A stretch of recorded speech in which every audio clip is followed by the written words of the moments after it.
Hey, welcome back to Quick Review RN. We're going to be covering our top NCLEX medications, specifically in our cardiac section, and we're going to cover our diuretics and angina medications today.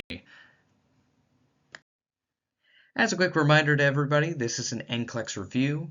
We focus on the high-yield NCLEX concepts and common nursing considerations.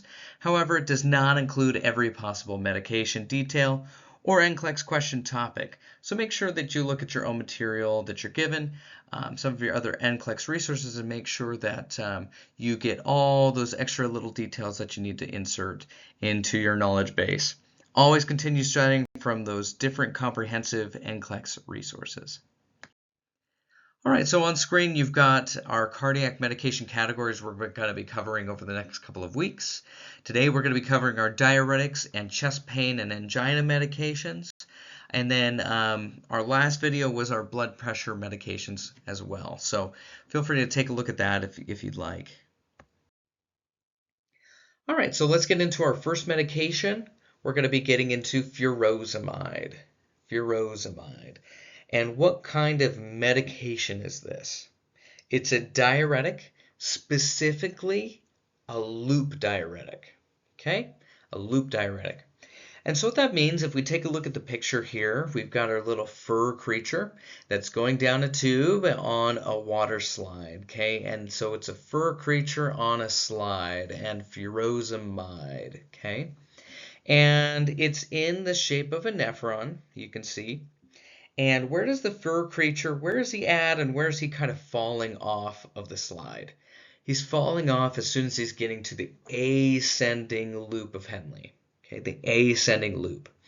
Okay, and just to kind of keep in mind, this medication is specifically preventing the reabsorption of sodium, potassium, and chloride and water, all at the ascending loop of Henle.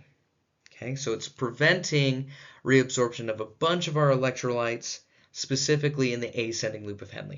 In the picture, it might be a little deceiving because you see electrolytes kind of falling out of the ascending loop, but I just want to make sure that you understand that it's actually preventing the reabsorption of those electrolytes in the ascending loop. Okay, and that's pretty much going to cause us to be diuresing those things. There's going to be more concentration getting into our urine. Okay, so kind of keeping that in mind, what kind of side effects should we expect to have in relation to this medication that we already know because it's a diuretic and we're losing electrolytes? Well, a big thing is hypokalemia, and we might also have low electrolytes in general, but especially more worried about probably hypokalemia, okay, because that affects our heart a great deal. So what are we going to do about that? Well, we might want to monitor some labs and make sure that they are that they don't have like an odd pulse, that their heart is not going to any arrhythmias or dysrhythmias, things like that. Okay? In addition, what other side effects are we looking at? Well, dehydration, of course, because you're going to be diuresing a lot of water and electrolytes, okay? And then that's going to cause hypotension, dizziness, your lightheadedness. So already, what kind of things are we going to be considering with our patient teaching? We're already looking at, hey, when you stand up, especially if this is a new med, but in general too, when you stand up, make sure that you don't feel lightheaded. Get up slowly, move slowly, because otherwise you might end up in a fall. And a fall is much more dangerous than, just taking your time, taking a few extra seconds to kind of get your grip on things. And then if you start feeling lightheaded, sit back down, right? So our orthostatic hypotension type of things. Also, these patients might need to measure their blood pressure, especially in the mornings before they take the med, to make sure that it's not too low, and the doctor should probably give parameters in the hospital, but also maybe at home for, when should they hold this medication, okay?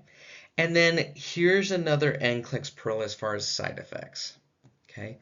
Ototoxicity. And that's going to be more of like our tinnitus type of symptoms, okay, our ringing in our ears. So furosemide is ototoxic if given a little, especially too quickly, okay?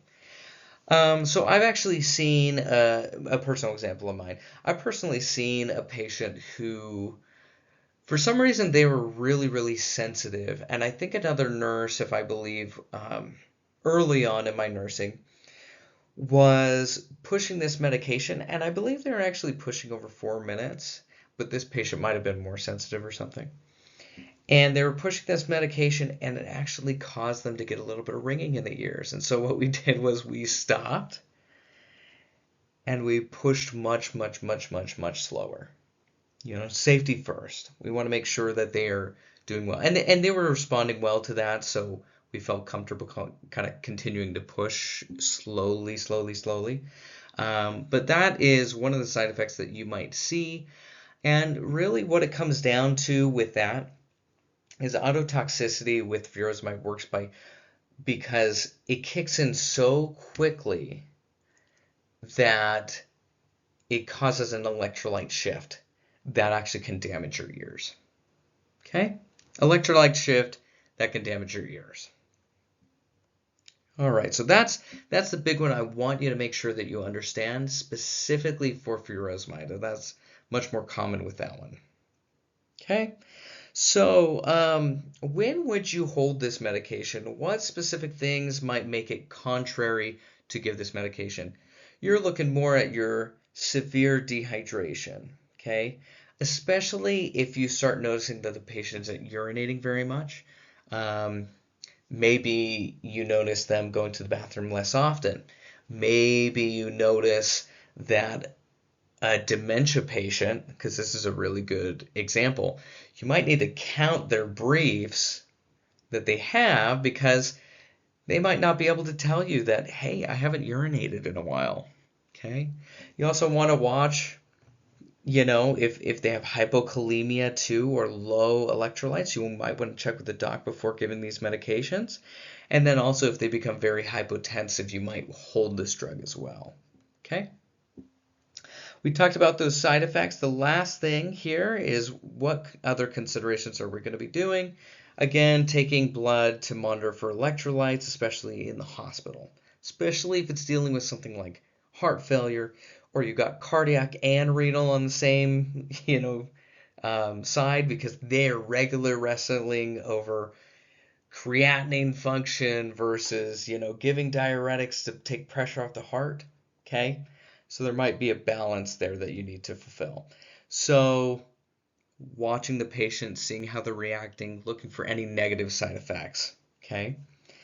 And then last thing to consider, again, just a little bit of review, pushing that medication very, very, very slowly to prevent ototoxicity, okay? And that's what I've got for furosemide.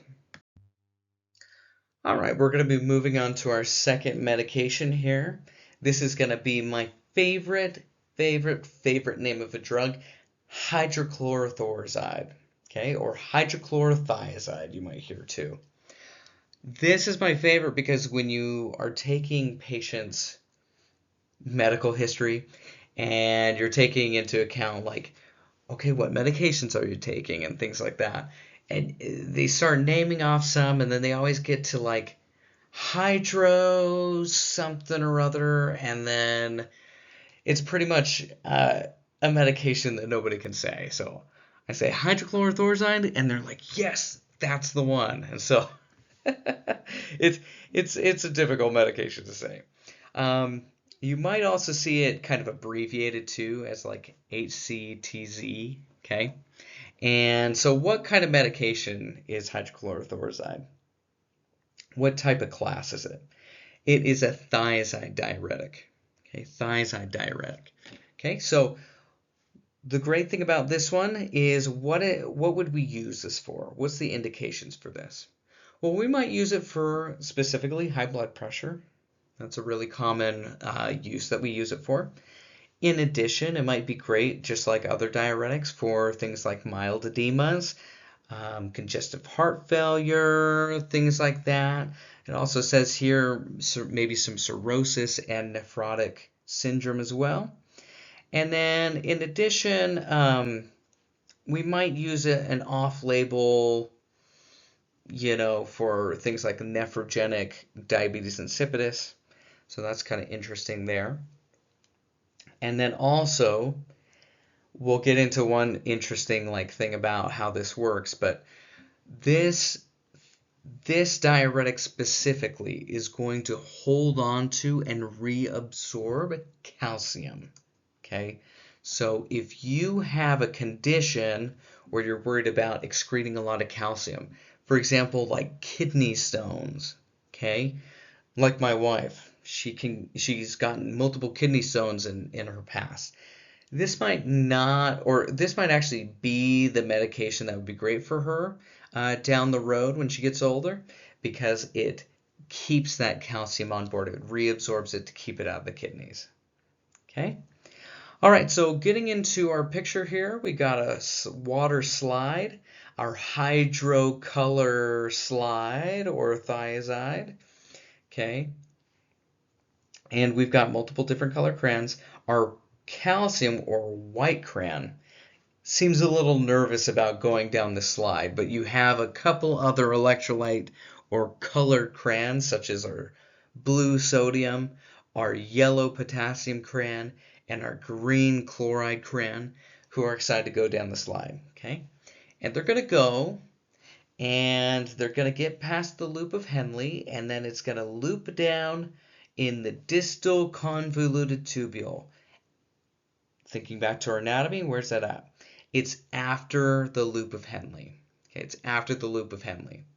So our distal convoluted tubule, it is going to block the reabsorption of most of our electrolytes. Again, not calcium, but our electrolytes like sodium, potassium, chloride, and in addition also magnesium as well. Okay? So we've got a bunch of electrolytes it's going to excrete, not calcium. Okay? And so let's go over to our contraindications. What would we specifically be a little worried about giving this medication? When would we be worried about it? Well, hypotension, especially more severe hypotension, things like that, we might need to hold it. Okay?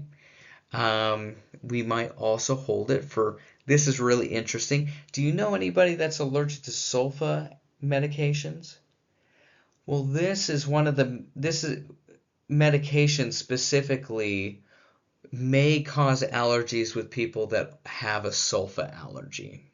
Okay? So keeping in mind hydrochlorothiazide might cause an issue with a sulfa allergy. Okay? Other things that might make us a little cautious, severe renal impairment. Okay. Now, since I've covered furosemide, let's come to that one and use hydrochlorothiazide at the same time, and let's talk about renal impairment real quick, because this is very important. If you have acute renal failure, hydrochlorothiazide is not going to be helpful. Okay. It will not stimulate well enough urination in advanced renal failure, okay? And we don't necessarily want to push the kidneys if we can in renal failure anyways, or especially in the severe stages. But if you are having an issue where you need to get off fluid, it's a necessity, maybe you have cardiac and a renal impairment, okay? You might have to resort to furosemide instead. Okay? Furosemide works better in severe kidney failure where you have to get fluid off.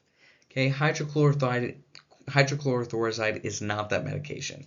So it might be used for in initial stages of renal impairment, but not in late stages. Okay? Very important to know that. Also, it's also contraindicated if they become if they get anuria, which means that they're not urinating anymore. And why is that? Because if they're severely dehydrated, where it's starting to kill off their renal system, or or they just don't have enough fluid to sustain their kidneys, then we need to be cautious not to continue that trend, okay? So let's go to side effects now. What are we watching out for? Well, since we just talked about perfusion, not being able to perfuse the renal system, the renal system is not flowing well enough, things like that, you'd watch for orthostatic hypotension, okay? You'd look for dizziness, things like that, hypotension. So if you notice symptoms like that, what do we need to be teaching our patients? Move slowly, get up slowly, okay? We also might have electrolyte imbalances, such as hypokalemia, hypomagnesemia, and just kind of lower electrolytes in general. Again, what electrolyte shouldn't be low when taking this medication? Well, calcium's reabsorbed, so we'd probably be looking at more of a normal calcium level. All right, now, a couple other things with this med. It can make you a little bit photosensitive, okay, which means that we're more easy to sunburn. Photosensitivity, okay? So, warning patients of this, maybe even considering if this is the right patient actually to receive this med, because if it's going to burn them but they're an outdoorsy person, maybe we need to look at something else, okay? If we're decreasing our volume of fluid, generally speaking, we run into a risk with this medication with increasing our uric acid, which leads to gout, and it also can lower our blood volume. But what doesn't get excreted by the kidneys? Sugar, right? So it can lead to hyperglycemia as your blood volume decreases, but your blood sugar stays the same. Okay, so it may worsen diabetes. So those are some of our side effects to kind of keep in mind. If you want, you can just look over these side effects again on this page. Kind of make sure to get those down. Quite a few side effects to remember, and a lot of these, and some of these are kind of like more general for diuretics, and some of them are more specific to hydrochlorothiazide, like the photosensitivity. Okay. All right, other NCLEX pearls we have not talked about. I think we've talked about most of these. One thing I'm going to add in is diuretics. What time of day should we give this medication? Well, if at all possible, early in the morning. Okay? Why early in the morning? Because people want to have lives. Okay? So if you're going to have a patient that wants to go out in the morning, that they have an event, let's say early in the morning or something like that, maybe they can take it after the event. Or, and you wanna keep your medications kind of like the same time of every day, but they might need to arrange their schedule a little bit, Or if they have something going on in the afternoon, maybe they need to take that medication a little bit earlier in the morning so that they don't have to go to the bathroom again and again and again at an event. Okay, like a grandson's, baseball game or something like that. Okay, so keeping in mind times of day, helping educate your patients for that. As far as everything else, I think we've covered that, so we'll go ahead and move off of hydrochlorothiazide, and our next one is going to be spironolactone. All right, so moving on to spironolactone and our potassium-sparing diuretics. Oops, gave you the class. But spironolactone is our potassium-sparing diuretic. What should we know for this medication? What does it do? What is it going to help with? Well, it's going to help with things like hypertension, certain types of heart failure, hyperaldosteronism, and edema, like ascites, cirrhosis, things like that, okay? So, looking at the picture, we've got a couple of bananas at the top of our water slide, and I think I just wanted to keep all the diuretics together as far as a water slide, thing. But in spironolactone, what are we going to be retaining and what are we going to be getting rid of? Well, it's potassium sparing, so we're going to hold on to potassium. At the same time, what's going to happen to the salt? The sodium is going to be released. Now, why does that happen, or what's the mechanism of action here? Well, this medication is an aldosterone antagonist. Okay, aldosterone antagonist. So thinking back, what does aldosterone do? Well, it's released by the cortex, okay, the adrenal cortex, and it's part of our RAS system. And when we release a lot of it, we're retaining our sodium and our water. Okay? When we release a lot of aldosterone, we conserve that sodium and that water. We reabsorb it better. Okay? So since this medication is an antagonist to aldosterone, it's going to prevent aldosterone specifically from reaching the receptors that are going to activate it. Okay? So the aldosterone is void. And that's going to make it so we release a lot of our sodium and a lot of our water. Okay? Just want to make sure that you understand that portion, because we're going to get a little bit wild with it, because it also has some hormonal issues that it's going to cause in conjunction with this, which is really weird. Okay? But let's go back to our picture. So we got our bananas kicking down the sodium, and the sodium's going out. We have a spout and that says aldosterone's decreased. Okay? So, and then if we get into our side effects here, what side effects are we going to see with our electrolyte balance? Well, we're worried about hyponatremia, of course, but what else? Hyperkalemia. It's a potassium-sparing diuretic. It's going to lead to hyperkalemia.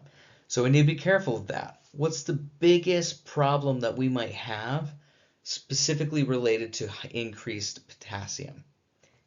Or dysrhythmias. Dysrhythmias, okay?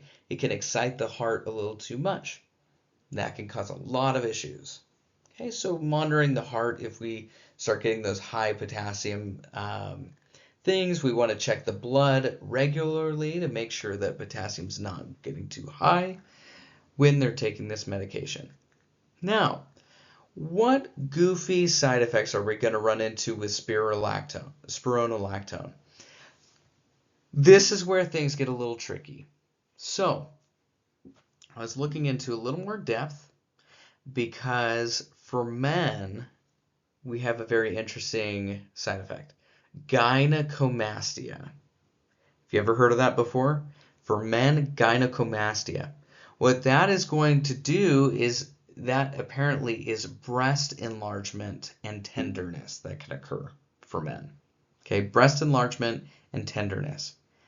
And for women, it can lead to menstrual irregularities, more specifically like irregular but also possibly less frequent periods. Okay? Why does this occur? Well, looking it up, I found out that we have our kind of more of our male-specific hormones are androgens, and androgen receptors work in conjunction with aldosterone. Okay? They use similar receptors and things, and when you use this medication, it can actually not just block aldosterone, but it can also block those androgen receptors. And it just tends to cause, for men, again, kind of more female-like issues, more specifically just kind of comastia. And for women, it can cause menstrual irregularities. Now, a good use for this medication, another possible indication for this that is not on this page, is it can be used for what we call hirsutism. Okay, you can give spironolactone to treat hirsutism. And what's that? That's where women get facial hair like a man. Okay, maybe their hormones are a little bit off for whatever reason, and you can actually treat that by giving this medication, because it's going to block those androgen receptors that cause male characteristics to kind of come forth. So very, very interesting there that causes that. Okay? So if you don't remember androgens, things like that, you might want to look that up. I thought it was very interesting. Otherwise, just make sure you got the side effects down. It can cause gynecomastia, irregular menstrual periods, and it can treat hirsutism. Okay. Big rant, I know. I thought it was very interesting though, so I figured I'd pass it on. What other side effects are we looking at for diuretics, specifically with every diuretic?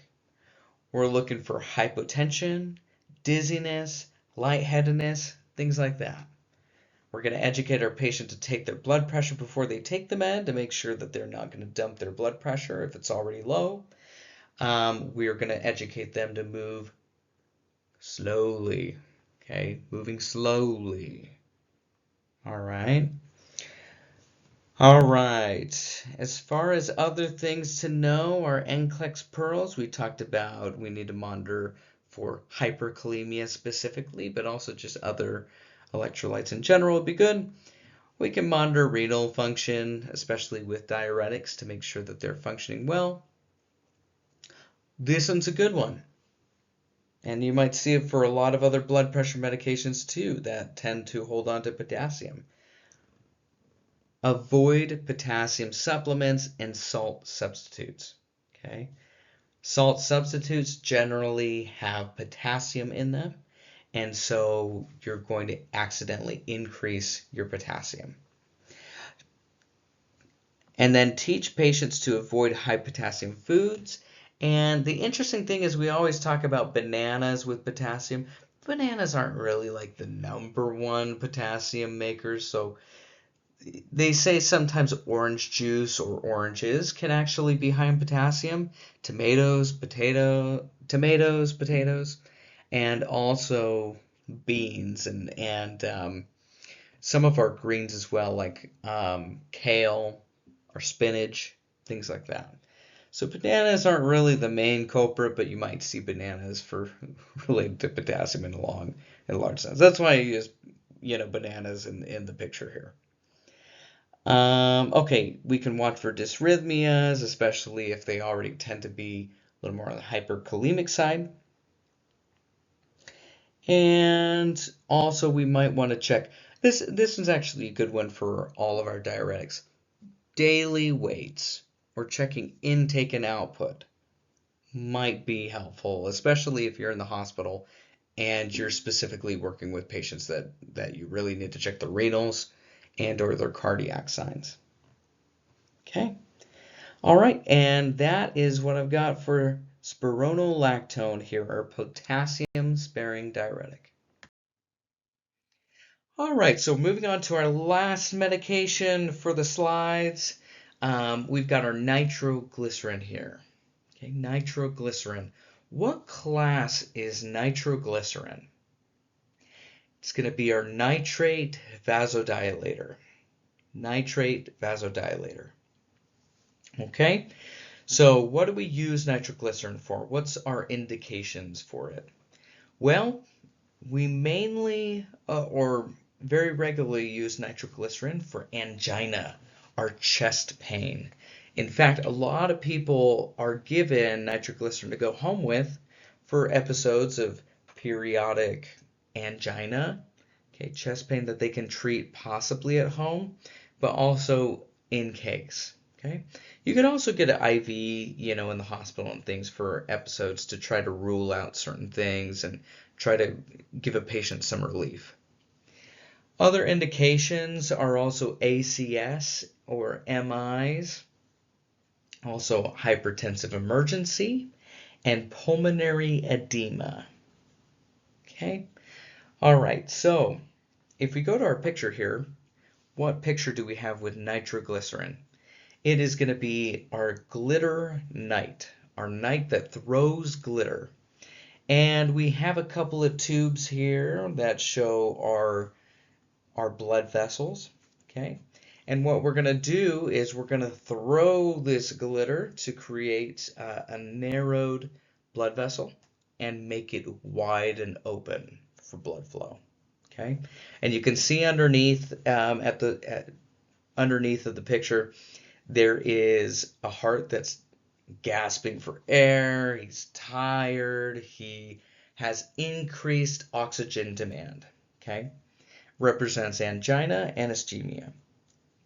And then after it's treated with nitroglycerin, he's happy, he's energized. You have a lower oxygen demand, leading to less chest pain. Okay? So what is the mechanism of action? So obviously we're going to have some vasodilation. Primarily it's going to be venous vasodilation. Okay? And what that's going to cause is a couple of wonderful things for the heart. Okay? So two main things. You are going to dilate the veins, and when you do that, it decreases preload. Okay? When you dilate the veins, you decrease preload on the right side of the heart. And that decrease in preload leads to decreased myocardial workload, the effort that the heart has to do. So it's not eating up all the oxygen that it's receiving. It's able to kind of catch up at that point. The second thing it's going to do is it's also going to decrease oxygen demand. Okay? And the way it's going to decrease oxygen demand. But it's the second thing I wanted to mention was it also dilates coronary arteries. Okay? It dilates those coronary arteries, allowing it to get more blood flow specifically to the heart and relieve things like coronary spasms, where you have narrowed, blood vessels, narrowed coronary arteries, leading to that chest pain. Okay? Now, I want to teach you just a little bit before we move on to side effects, specifically about our angina types. Okay? Generally, I'm going to say very generally because you can break down angina into quite a few different types of angina. I'm going to talk real quick about stable versus unstable. Okay? What is stable angina? Stable angina is kind of like where you exert yourself, and that exertion leads to some chest pain. Okay?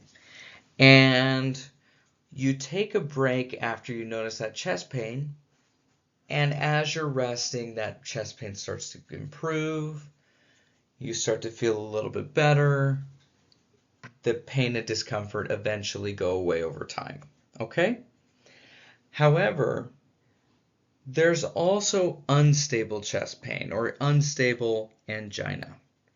And this is where, even at rest, possibly, you're resting and that chest pain comes on suddenly or comes on over time. And you're not exerting yourself, okay, but you have that discomfort. And resting isn't really improving it, okay?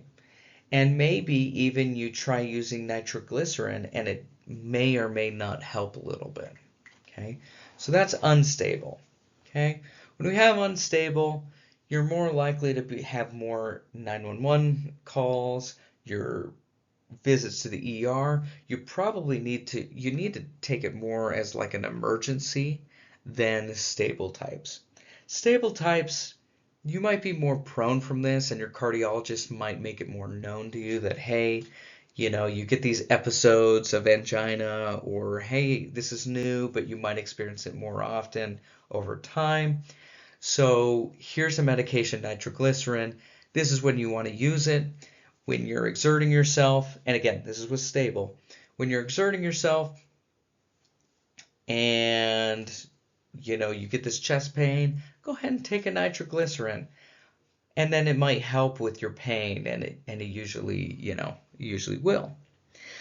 But this is also, if you think about these patients, they're probably a little more prone to a heart attack anyways and things like that. That's why it's really important for doctors specifically to work with their patients to know when to know the symptoms and the side effects and when they should go to the hospital and when they shouldn't go to the hospital. Okay? And usually a doctor and a patient will make a plan for when they're taking nitroglycerin as far as what the plan is, when to escalate it to 911, when to go to the ER, things like that. Okay? All right, so to just cruise a little bit faster through, let's go down to the side effects here on the page. What's the clear side effects that we're looking at? Vasodilation leads to low blood pressure, dizziness, lightheadedness. It also can even lead to headache because of how quickly that can come on. Okay, so checking blood pressure, making sure they're not too low, making sure that patients take a break, because if they're taking nitroglycerin, they want their heart to catch up anyway. So if they're going to exert themselves, if they're going to stand up or pivot to a chair or something after taking it, they need to be careful that they don't fall. Standing up, moving slowly. Okay? Other side effects. You might notice swelling because of the massive vasodilation and quickness of the vasodilation. And then you might also receive reflex tachycardia. And if you're dilating the blood vessels, you're probably going to notice your heart rate increase anyways. But you might notice drastic tachycardia. Okay? So as far as contradictory information, or when not to use this medication, if their blood pressure is very low, especially if you get, for example, a systolic blood pressure underneath 90 or according to doctor's orders. Okay? Also, another biggie, which apparently sometimes is on the NCLEX, sildenafil. What's the other fun name for sildenafil? Viagra. Okay? So, what's that medication used for? ED. Okay, so if somebody's using Viagra or sildenafil for ED, they shouldn't, you want to avoid taking nitroglycerin at the same time or within a short amount of time from each other. You want to space those things out because sildenafil specifically works on the arteries a little bit more to vasodilate, and because nitroglycerin works on the veins to vasodilate, you have a systemic vasodilation that can get really, really nasty. Okay? It can lead to passing out, shock, even more so than either of these alone. Okay? So key to keep that in mind. And those, the sildenafil and Viagra, those, that's considered a PDE5 inhibitor. Okay, so if you ever hear of a PDE5 inhibitor. All right. And these are, and actually write down in considerations, it says do not use with PDE5 inhibitors within 24 to 48 hours. Okay. And your doctor might give you more specifics on that. Okay. So that's the end of nitroglycerin here. And I just wanted to add real quickly a little bit of facts about isosorbide, which is kind of more of a long-term nitrate medication. Didn't necessarily make a slide for it. A couple little bits on that one. That's more of your long-term, so that's going to be a regular pill that you take on a daily basis. It is going to reduce the risk of angina, okay? It's going to work in a similar fashion where it's going to dilate the coronary arteries as well as your veins, okay, to reduce the preload taken on the heart and get the heart more oxygen, okay? It is not an acute medication, so you would not use it if you had it on hand, and if that's all you have on hand, it is not for an acute episode. They need to go ahead and move up. If you don't have nitroglycerin or something like that, you need to go ahead and move towards an emergency if you start to get some unstable angina with that. Another thing to do with that is isosorbide is when you take it, make sure you sit and lie down for a while after this med, because it does tend to may make you a little bit more hypotensive or dizzy or lightheaded compared to other medications, some of your other blood pressure medications.